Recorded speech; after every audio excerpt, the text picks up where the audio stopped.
கிறிஸ்துவில் அன்பார்ந்த சகோதர சகோதரிகளே, இங்வர் கம்ரத் என்பவர் ஸ்வீடன் நாட்டு தொழிலதிபர் ஆவார்.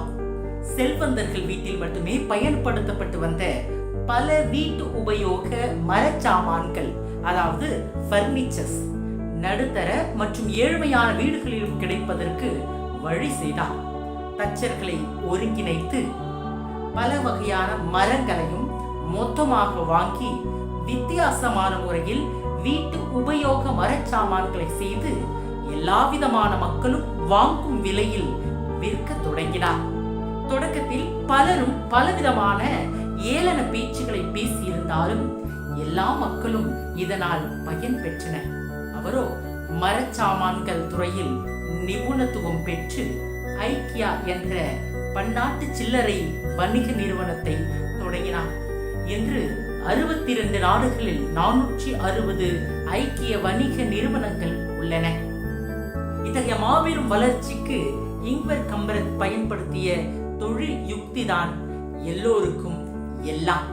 இன்றைக்கு இதே யுக்தியை பயன்படுத்தி பல வணிக நிறுவனங்களும் வளர்ந்து வருகின்றது. அதனால்தான் நாம் பயன்படுத்தும் அனைத்து பொருட்களும் சிறிய டப்பா அல்லது பாக்கெட்டில் தொடங்கி பெரிய டப்பா வரை கிடைக்கிறது. இத்தகைய வணிக யுக்தியினுடைய முதல் சொந்தக்காரர் இறைவன் என கூறலாம்.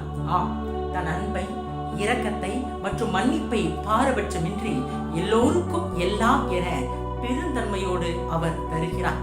புது காலத்தினுடைய 15வது ஞாயிற்றுக்கிழமை இறைவார்த்தை வழிபாடும் நாம் இறைவனின் எல்லாருக்கும் எல்லாம் என்னும் பெருந்தன்மையை உணர்ந்து வாழ, நம்பிக்கையோடு வாழ அழைப்பு தருகிறது. நற்செய்தியில் இயேசு விதைப்பவர் உவமையை எடுத்துரைக்கிறார்.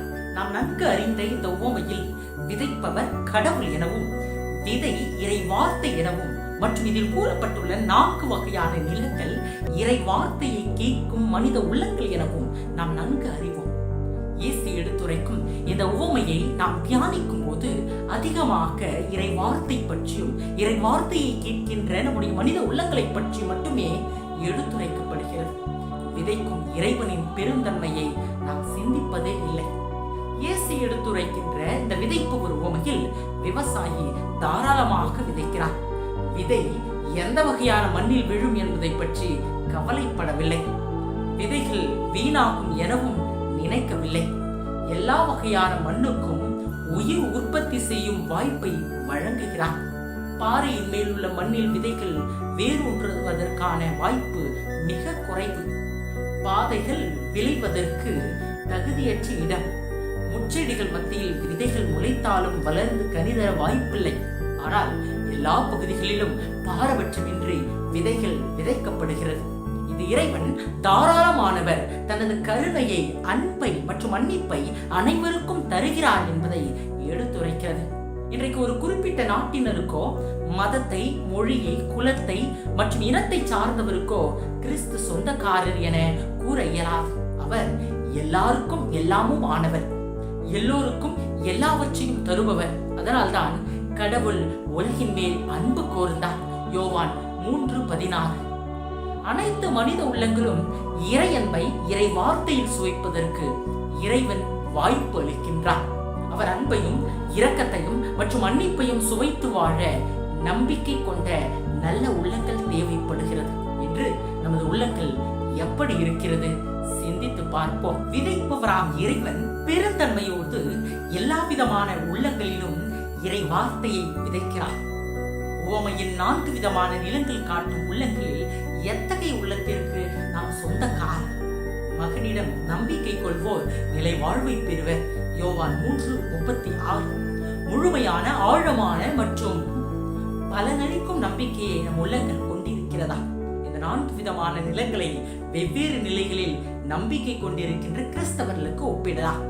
முதலாவதாக பயனற்ற நம்பிக்கை.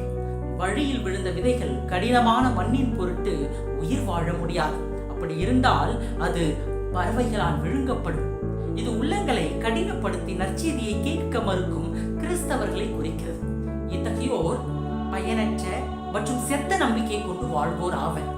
இவர்கள் திருப்பலிக்கு செல்லாதவர்கள், மனவாற்றம் பெறாதவர்கள் மற்றும் நாங்களும் கிறிஸ்தவர்கள் என்று பெயரளவில் வாழ்பவர்கள். இரண்டாவதாக வேரற்ற நம்பிக்கை. மண் குறைந்த இடமான பாறையில் விதைகளை விதைக்கும் போது அவை வேர் கருகி சுருண்டு விடுகிறது.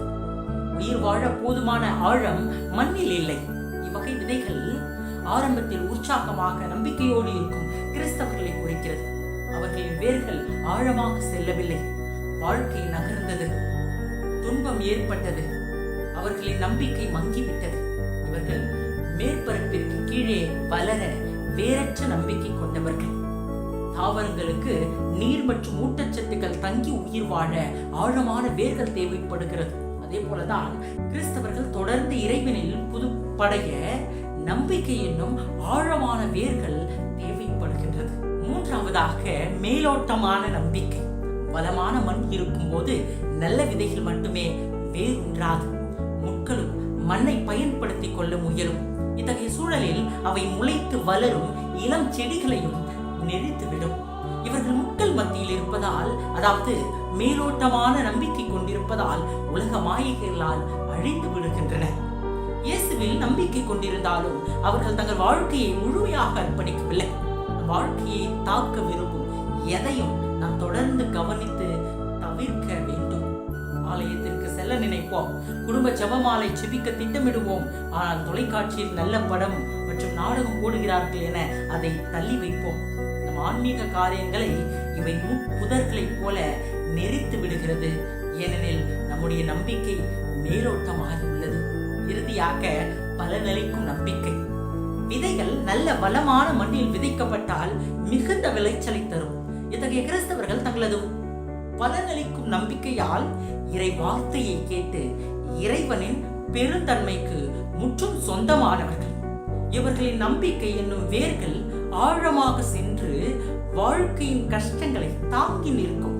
எந்த முட்களும் வாழ்க்கையை நெறித்து விடவும், எந்த பறவையும் வாழ்க்கையை முழுங்கிவிடவும் கூடாது என்பதற்காக உள்ளங்களை தூய ஆவியின் ஆலயமாக்க இது மாற்றும். நமது உள்ளத்தை கவனிக்கும் விதமே வாழ்க்கையை தீர்மானிக்கும். நம் உள்ளங்கள் கடினமாக இருந்தால் நம் நம்பிக்கையும் ஆழமற்றதாகவும் இறைவனின் பெருந்தன்மையை உணராமலும் இருக்கும். எல்லோருக்கும் எல்லாவற்றையும் தரும் அன்புள்ளம் கொண்ட இறைவனின் வார்த்தையை வாழ்வாக்க பலனளிக்கும் நம்பிக்கையில் வளர்வோம். இறைவன் நம் ஒவ்வொருவரையும்